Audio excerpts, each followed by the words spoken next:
তুলসী গাছের পাশে ভুলেও রাখবেন না এই 5টি জিনিস, অন্যথা সংসার জলে পুড়ে শেষ হয়ে যাবে। তাই বাড়িতে তুলসী গাছ থাকলে কোন কাজগুলো করা উচিত নয় সে সম্পর্কে বিস্তারিত জানতে ভিডিওটি মনোযোগ সহকারে শেষ পর্যন্ত দেখুন। হিন্দুদের পরিবারে পূজা পার্বণ সব সময় লেগেই থাকে, আর সেই পূজা পার্বণের একটি গুরুত্বপূর্ণ বিষয় হল এই তুলসী পাতা। হিন্দু ধর্মাবলম্বীদের কাছে তুলসী হল পবিত্রতার প্রতীক। এই তুলসী পাতাকে হোলি বাসিল বলা হয়ে থাকে।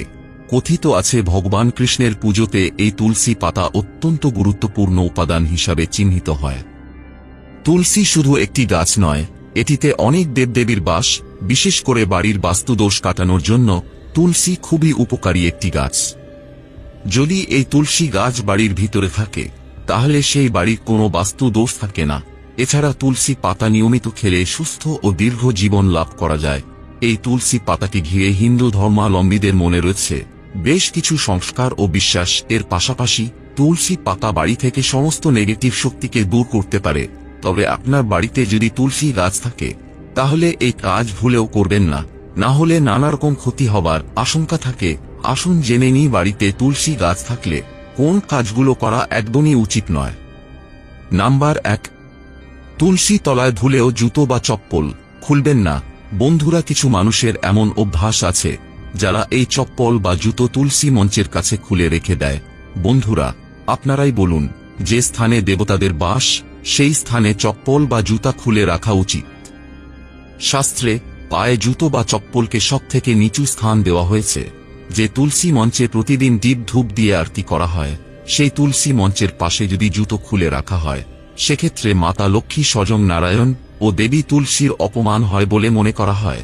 তাই ভুলেও তুলসী তলায় জুতো বা চপ্পল খুলে রাখবেন না। 2, তুলসী গাছ যেখানে থাকে বা যেখানে লাগানো হয় তার আশেপাশে ভুলেও নোংরা আবর্জনা ফেলবেন না।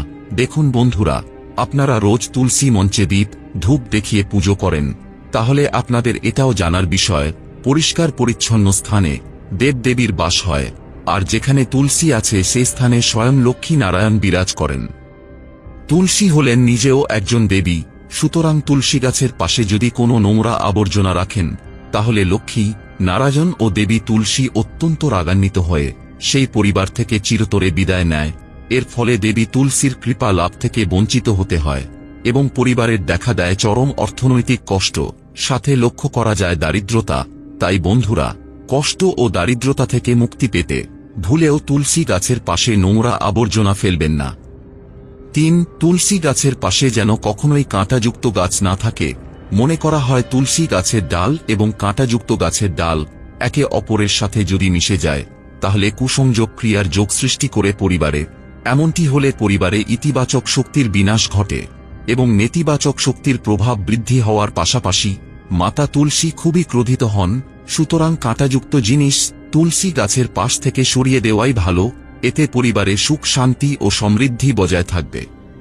4, বন্ধুরা, বাড়িতে তুলসী গাছ থাকলে তার বিশেষ পরিচর্যা করা উচিত। যেমন ধরুন, তুলসী গাছ শুকিয়ে যাচ্ছে কিনা এই বিষয়ে লক্ষ্য রাখা এবং মাঝে মধ্যে পরিষ্কার করা উচিত।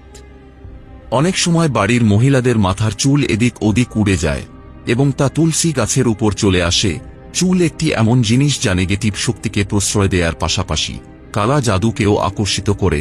সুতরাং আপনার বাড়িতে যদি তুলসী গাছ থাকে এবং তাতে যদি মহিলাদের লম্বা চুল যে কোনো কারণেই হোক না কেন দেখতে পান তাহলে খুব শিগগিরই চুলটিকে সরিয়ে দিন। এমনটি করলে মাতা তুলসীর কৃপা দৃষ্টি আপনার পরিবারের উপর সদৈব থাকবে। 5, বন্ধুরা, সন্ধ্যাকালীন তুলসী পূজায় ভুলেও তুলসী গাছের ওপর জল ঢালবেন না। এমনকি তুলসী তলায় ভুলেও রাত্রিরে জল ভর্তি কোনো পাত্র রাখবেন না। এমনটি করা হলে মাতা তুলসী অত্যন্ত রেগে যান, ফলে বাড়িতে নেগেটিভ শক্তির বৃদ্ধি ঘটে। তুলসী গাছকে একমাত্র সকালে জল দেওয়া যায় এবং সেটিও হবে ভোর সকালে বা ব্রাহ্ম মুহূর্তে। এই মুহূর্তটিকে শাস্ত্রে সবথেকে পবিত্র সময় বলে মনে করা হয়। তাই তুলসী মঞ্চের পাশে যদি কোন বালতি বা অন্য কোন জলে ভর্তি পাত্র থাকে তা অবশ্যই সরিয়ে ফেলুন।